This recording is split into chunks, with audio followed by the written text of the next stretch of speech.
Le monde de la boxe retient son souffle, alors que des informations de dernière minute font état de l'état alarmant d'Oscar de la Hoya.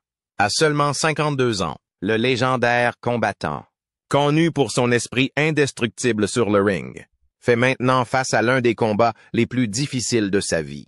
Mais cette fois, ce n'est pas contre un adversaire, c'est contre quelque chose de bien plus terrifiant. Qu'est-il arrivé au Golden Boy? Comment les choses ont-elles pu dégénérer à ce point? Et surtout, va-t-il s'en sortir? Restez avec nous pour découvrir les détails choquants de cette histoire en cours. Il était le Golden Boy de la boxe, un héros olympique, un champion dans 6 catégories de poids et l'un des visages les plus reconnaissables de l'histoire du sport. Oscar de la Hoya n'était pas seulement un boxeur, il était une marque, un mouvement, un phénomène mondial. Mais aujourd'hui, à seulement 52 ans, il fait face au combat le plus difficile de sa vie. Des rapports ont confirmé que De La Hoya est dans un état critique, aux prises avec une urgence médicale grave. L'homme qui a autrefois ébloui les foules avec ses mains rapides comme l'éclair et son charisme hollywoodien est maintenant allongé dans un lit d'hôpital, vulnérable et silencieux. C'est plus qu'une crise de santé, c'est le douloureux dénouement d'une vie construite sous les projecteurs. L'ascension, la célébrité, les Damon, et maintenant la chute. C'est le tournant tragique de l'histoire d'Oscar de la Hoya. Oscar de la Hoya est né le 4 février 1973 à East Los Angeles, dans une famille mexicaine-américaine de la classe ouvrière, où la boxe n'était pas seulement un sport, mais un mode de vie. Son père avait été boxeur professionnel au Mexique et son grand-père avait également enfilé des gants, créant ainsi un lien générationnel ancré dans la discipline et la fierté. Dès son plus jeune âge, Oscar était considéré comme un prodige. Il était rapide, concentré et avait un sens du devoir qui dépassait son âge. Mais derrière son talent naturel se cachait le lourd fardeau émotionnel des attentes et des sacrifices de sa famille. Sa mère, Cecilia, était le cœur de son univers. Elle le soutenait. Elle était forte et la force tranquille derrière son ascension. Lorsqu'on lui a diagnostiqué un cancer du sein pendant l'adolescence d'Oscar, tout a changé. Malgré le chagrin de la perdre en Cotton Buds, Oscar a persévéré. La tragédie a façonné sa mission. Gagner une médaille d'or olympique pour elle. Et en 1992, à tout juste 19 ans, Oscar de la Hoya a remporté la médaille d'or aux Jeux olympiques de Barcelone pour les États-Unis. Sa performance n'était pas seulement brillante, elle était poétique. Après sa victoire, il leva les yeux vers le ciel et murmura « Ceci est pour ma mère ». Le jeune homme au physique soigné de l'Est de Los Angeles qui ne se battait pas pour la gloire ou la fortune, mais pour sa famille. C'est ce mélange de talent, d'humilité et de résonance émotionnelle qui lui a valu son surnom légendaire, le Golden Boy. Après les Jeux olympiques, l'ascension d'Oscar de la Hoya a été fulgurante. Il signa avec les meilleures promotions et fit ses débuts professionnels en novembre 1992. Dès le début, il était clair qu'il n'était pas seulement un boxeur talentueux, mais une star. Il assomma son premier adversaire au premier round, et cela devint une habitude. En 1996, il avait déjà remporté des titres dans plusieurs catégories de poids, faisant preuve non seulement de vitesse et de technique, mais aussi d'une rare capacité à s'adapter et à dominer toutes les divisions. Sa beauty, son charme bilingue et son histoire de la misère à la richesse en ont fait un rêve de marketing, attirant à la fois le public latino et l'Amérique traditionnelle. Il n'esquivait pas non plus la concurrence. De la Hoya a affronté les meilleurs. Il a battu Julio César Chavez à 2 reprises, consolidant ainsi sa place de figure générationnelle de la boxe américano-mexicaine. Il a battu Pernell Whitaker, l'un des combattants les plus insaisissables de l'histoire, et s'est battu contre Ike Court dans l'un des combats les plus acharnés de l'époque. À la fin des années 1990, il avait remporté des championnats du monde dans les catégories poids légers, poids mi-moyen et poids du moyen, et gravit rapidement les échelons des super moyens. Il remporta 21 combats d'affilée, une série étonnante qui fit de lui non seulement un champion, mais un titan du pay-per-view. De la Hoya n'était pas seulement un combattant, c'était une entreprise. Chaque combat était un événement à guichet fermé. Chaque accord commercial renforçait son attrait auprès du grand public. Il était la plus grande attraction de la boxe et l'une de ces rares célébrités modernes grand public. Sa renommée dépassait les limites du ring. Il a sorti un album de pop latine nominé aux Grammy Awards, est devenu une icône de la mode et a été invité à des émissions de fin de soirée. Pendant un moment, Oscar de la Hoya semblait ne pouvoir commettre aucune erreur. Mais les projecteurs, comme toujours, jettent de longues ombres, et la pression qui accompagnait son ascension fulgurante allait bientôt commencer à faire des ravages. À mesure que la renommée d'Oscar de la Hoya montait en flèche, la pression écrasante pour maintenir l'image du Golden Boy augmentait également. Avec sa beauté hollywoodienne, son charisme impeccable et son sourire qui ornait les panneaux d'affichage et les couvertures de magazines. Il n'était pas seulement un boxeur, il était une icône de la culture pop. Des contrats de sponsoring avec McDonald's, Nike et d'autres grandes marques ont suivi, le plaçant dans une catégorie rare d'athlètes, celle des boxeurs aussi à l'aise dans les publicités que sur le ring. Pour les fans comme pour les médias, il était de l'exemple à suivre, le mélange parfait de talent, de charme et d'humilité. Mais derrière les projecteurs, une tempête se préparait tranquillement. Être le Golden Boy n'était pas qu'un surnom, c'était un fardeau. Il n'y avait pas de place pour les erreurs, pas de place pour la vulnérabilité. Chaque combat n'était pas seulement une question de victoire, mais aussi de préservation de l'image. De la Hoya s'entraînait sans relâche, donnait des interviews interminables, posait pour les caméras et signait des autographes, tout en portant le poids invisible de la perfection. Le public s'attendait à ce qu'il soit invincible, mais peu de gens ont remarqué les conséquences que cela avait sur lui. Dans les coulisses, Oscar a commencé à combattre ses démons intérieurs. Ses amis et ses proches murmuraient qu'il montrait des signes d'épuisement émotionnel et de fatigue mentale. Les premières fissures ont commencé à apparaître sous la forme d'un abus d'alcool, qu'Oscar a gardé secret pendant des années. Il a admis plus tard qu'il consommait de l'alcool pour faire face à la pression et engourdir sa douleur émotionnelle. Ses relations personnelles ont commencé à se détériorer. Ses apparitions publiques restaient impeccables.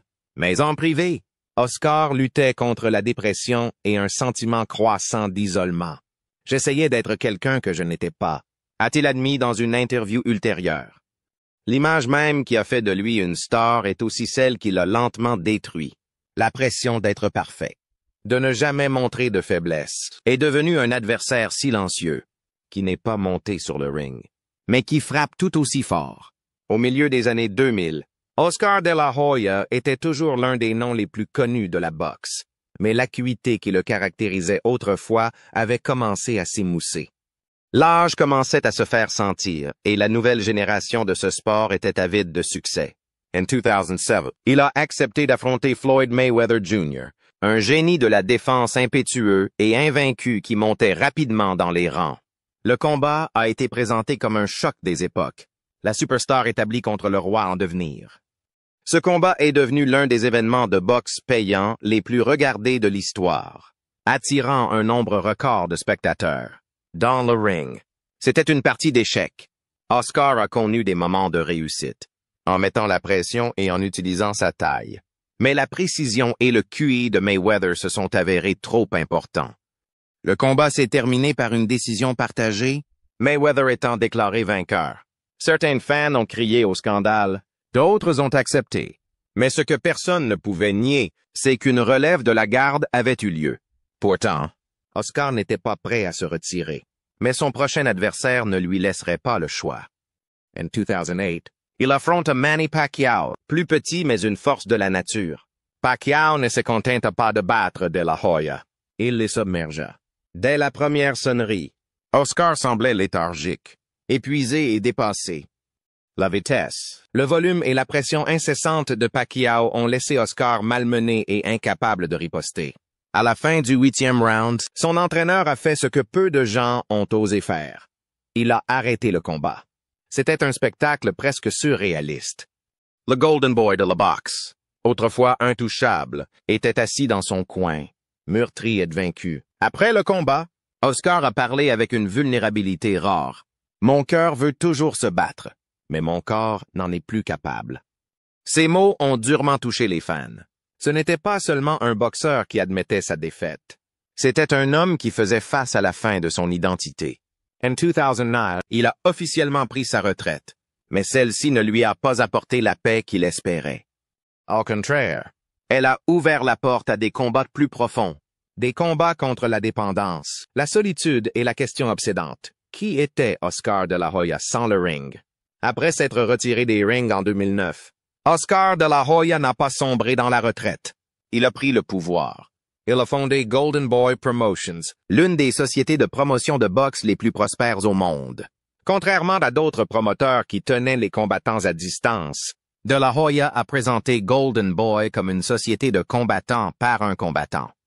Il changeait la donne, en offrant de meilleurs contrats, plus de transparence et en responsabilisant les athlètes d'une manière qu'ils n'avaient jamais connue en tant que jeunes champions. Il a signé de grands talents comme Canelo Alvarez, Ryan Garcia, et a même promu certains des premiers événements de Floyd Mayweather. Pendant un temps, il a semblé être le rare combattant capable de maîtriser à la fois le sport et le business qui se cache derrière. Mais alors que le public voyait un entrepreneur raffiné en costume coûteux, dans les coulisses, Oscar s'effondrait. L'image de Golden Boy devint un masque qu'il portait tout en luttant contre des problèmes plus profonds. Les rumeurs se multipliaient, des histoires de sautes d'humeur, de conflits commerciaux et de comportements étranges lors des événements médiatiques. Ses amis disaient qu'il semblait instable, disparaissant parfois pendant des périodes ou s'en prenant à tout le monde de manière inattendue. À mesure que son entreprise grandissait, la pression augmentait également et la façade commença à se fissurer. Alors même qu'il était à la tête de l'une des plus grandes entreprises de boxe, De la Hoya sombrait en privé dans la dépression et la toxicomanie. Il a dit un jour dans une interview, « J'avais tout et je me sentais pourtant vide. » La contradiction était stupéfiante. L'homme qui avait inspiré des millions de personnes, qui était passé des rues de l'Est de Los Angeles au plus haut niveau de la célébrité mondiale, avait du mal à garder le cap. Ses costumes étaient sur mesure, mais sa vie était chaotique. La célébrité lui avait donné du pouvoir, mais aussi des attentes auxquelles il ne pouvait pas toujours répondre. Derrière l'image d'un homme d'affaires avisé se cachait toujours le garçon qui n'avait jamais eu le temps de guérir. Les fissures dans la personnalité soigneusement construite d'Oscar de la Hoya ont finalement été révélées au public sous la forme de photos divulguées, de scandales dans les tabloïds et d'une série d'incidents troublants qui ont fait la une des journaux. L'un des moments les plus dommageables a été la publication de photos de lui portant de la lingerie féminine.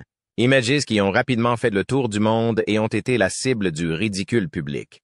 Au début, il les a niées. Plus tard, il a admis qu'elles étaient réelles, prisées à une époque où il consommait de la drogue et où il était en pleine dépression. L'image du Golden Boy s'était officiellement effondrée, alors que la tempête médiatique faisait rage. Oscar a entamé une cure de désintoxication pour alcoolisme et toxicomanie. Ce ne serait pas la dernière fois. Au cours des années suivantes, il suivra plusieurs cures, faisant à chaque fois une déclaration publique sur son rétablissement, pour que les vieux démons ressurgissent. L'homme qui montait autrefois sur le ring devant une foule en liesse se rendait désormais dans des centres de désintoxication, plongé dans la douleur et la confusion. Dans une interview accordée en 2017, De la Hoya a enfin parlé des conséquences de cette période. « Je me détestais. Je ne voulais plus être Oscar. » Cette honnêteté brute a trouvé un écho chez beaucoup de gens. Il n'était pas seulement une star déchue, mais un être humain qui s'effondrait sous le poids immense de la célébrité, des traumatismes et d'un chagrin non résolu. Il a parlé de dépression, de dissimulation de sa douleur par l'alcool et la drogue, et du sentiment d'être un étranger dans sa propre peau. Malgré tout, Oscar a tenté de faire des retours, à la fois sur le ring et dans sa vie personnelle. Il a fait des allusions à des retours à la boxe, s'entraînant même pour des matchs d'exhibition. Mais aucun ne s'est concrétisé de manière significative. Son corps, autrefois une machine de précision et de puissance, ne pouvait tout simplement plus supporter la punition. Il a également tenté de réparer les relations brisées avec ses enfants, ses partenaires commerciaux et lui-même. Il ne s'agissait plus d'héritage, il s'agissait de survie. Grâce à la thérapie, à la rééducation et à l'introspection, Oscar a entamé le long chemin vers la guérison. Mais les cicatrices, émotionnelles, spirituelles et physiques, sont restées. Son histoire est devenue moins une question de titre que de rédemption. Et en vieillissant, une chose est devenue claire. Oscar de la Hoya ne se battait plus seulement pour les projecteurs. Il se battait pour la paix. En 2021, à l'âge de 48 ans, Oscar de la Hoya a choqué le monde de la boxe en annonçant son retour sur le ring. Après plus d'une décennie de retraite, une série de batailles personnelles et de nombreux séjours en cure de désintoxication, l'ancien champion a déclaré qu'il était prêt à faire son retour. Il ne s'agissait pas de prouver quelque chose aux fans. Il s'agissait de se prouver quelque chose à lui-même. Il s'entraîna intensément, perdant du poids et poussant son corps vieillissant à la limite en préparation d'un combat d'exhibition prévu contre l'ancienne star de l'UFC Vitor Belfort. Le combat était prévu pour septembre 2021 et l'anticipation grandissait à mesure que des images des séances d'entraînement d'Oscar circulaient en ligne. Il avait l'air concentré, mince et avide de retrouver un but. Mais quelques jours avant l'événement, Oscar a été hospitalisé pour cause de COVID-19. Il a été contraint de se retirer du combat et a publié une vidéo tremblante et haletante depuis son lit d'hôpital, dans laquelle il déclarait « Je veux dire, quelles sont les chances que j'attrape la COVID? Je prends soin de moi. » Ça m'a vraiment mis à terre. La maladie a eu des conséquences importantes. Bien qu'il ait finalement récupéré suffisamment pour rentrer chez lui, ses proches ont affirmé qu'il n'avait jamais été le même. Des rapports ont émergé selon lesquels Oscar continuait à lutter contre des symptômes persistants, la fatigue, des difficultés respiratoires et une inflammation chronique. Le retour dont il avait rêvé n'a jamais eu lieu. Dans les coulisses, les médecins l'auraient mis en garde contre le fait de se battre à nouveau. Son corps avait déjà enduré des décennies de punitions, de guerres sur le ring, de blessures, de toxicomanie et maintenant une grave infection virale.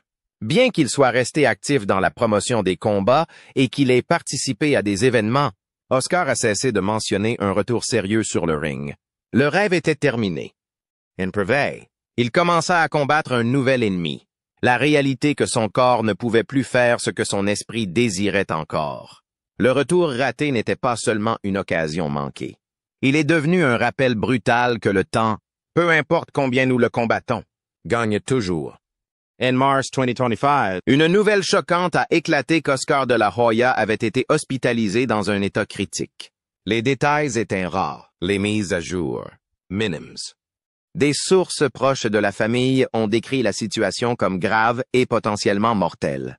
La cause exacte n'a pas été révélée publiquement, mais ceux qui connaissent bien le parcours de santé d'Oscar sur le long terme pensent qu'elle résulte d'une combinaison d'années de maltraitance physique due à la boxe, des effets à long terme de la désintoxication et de dommages internes accumulés au fil des décennies. Une source interne a déclaré que ce n'était pas une seule chose. C'était tout. Son corps était en mode survie depuis des années. Ce fut une évolution tragique pour un homme qui avait autrefois été le symbole de la jeunesse, de la force et du potentiel. Les fans qui avaient grandi en idolâtrant le Golden Boy se retrouvaient désormais à parcourir les pages d'actualité, espérant ne serait-ce qu'une lueur d'espoir.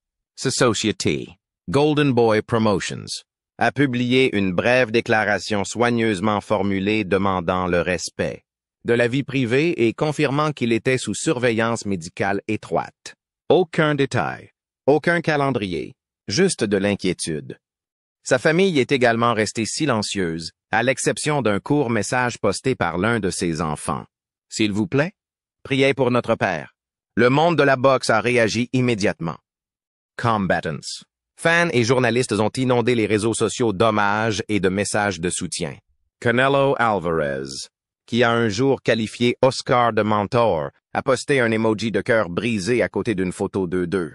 Brian Garcia, une étoile montante de Golden Boy Promotions, a partagé un message disant qu'il avait cru en lui avant le monde entier.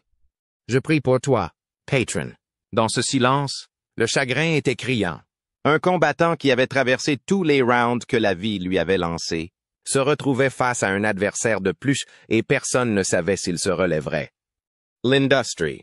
Les fans et la famille attendaient tous avec impatience, espérant que le Golden Boy avait encore un dernier retour en lui. malgré toute la gloire d'Oscar de la Hoya sur le ring.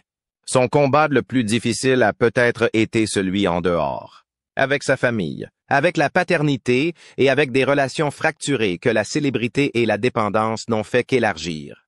Oscar était le père de plusieurs enfants issus de différentes relations et, au fil des ans, ces liens sont devenus de plus en plus compliqués. L'image du champion parfait a commencé à s'estomper, révélant un homme qui avait souvent du mal à trouver un équilibre entre succès et responsabilité. Il a admis dans des interviews qu'il n'était pas toujours présent, surtout pendant les années les plus cruciales de la vie de ses enfants. En 2022, Oscar a déclaré à un journaliste « Je n'ai jamais été le père que je voulais être. J'essaie d'y remédier avant qu'il ne soit trop tard. » Ce fut un rare moment d'humilité et d'honnêteté, et l'aveu que sa célébrité avait un prix. Bien qu'il ait publié des photos avec ses enfants sur les réseaux sociaux ces dernières années, ses proches ont déclaré que la guérison profonde était toujours en cours. Des années de distance émotionnelle, d'implications inconstantes et de démons personnels avaient laissé des cicatrices qui n'étaient pas facilement effacées par un dîner ou une séance photo. Son désir de reconstruire était cependant clair. Il a commencé à assister à davantage d'événements familiaux, se présentant pour des étapes importantes qu'il avait autrefois manquées. Oscar a également connu des fractures publiques au sein de sa famille professionnelle. L'une des plus douloureuses a été la brouille avec Canelo Alvarez, la superstar qu'il a contribué à construire sous l'égide de Golden Boy Promotions. En 2020, Canelo a poursuivi l'entreprise d'Oscar, invoquant des problèmes de gestion et une rupture de confiance. La bataille juridique s'est étendue aux médias, les deux parties échangeant des mots durs. La trahison a été profonde, non seulement sur le plan professionnel, mais aussi sur le plan personnel. De la Hoya voyait en Canelo l'avenir de sa marque. Assister à l'implosion de cette relation a été un autre chapitre dans une longue série de liens autrefois solides qui se sont effondrés. Aujourd'hui, alors qu'il est dans un état critique, nombre de ses conversations inachevées et de ses tentatives de guérison ont pris un poids plus important. Sa famille, autrefois prise dans le tourbillon de la gloire et des dysfonctionnements, doit prendre des décisions auxquelles il n'a peut-être jamais été préparé. L'homme qui contrôlait autrefois des contrats d'1 million de dollars et des promotions mondiales est désormais silencieux, tandis que ceux qu'il a laissés derrière lui tentent de comprendre ce qui va se passer. Le combat pour la réconciliation, qu'il n'a commencé que tard dans sa vie, risque de rester inachevé. L'héritage d'Oscar de la Hoya ne se résume pas à une liste de titres ou à des moments forts éblouissants. C'est quelque chose de plus complexe, de plus humain. Oui. Il a remporté la médaille d'or olympique. Oui. Il a été champion du monde en 6e division. Oui. Il a été la vedette de certains des plus grands combats à la carte de l'histoire de la boxe. Mais l'histoire qui restera n'est pas seulement celle d'une domination athlétique. C'est celle de la douleur, de l'oppression, de la persévérance et, en fin de compte, de la recherche de la paix. De l'extérieur, Oscar avait tout pour lui.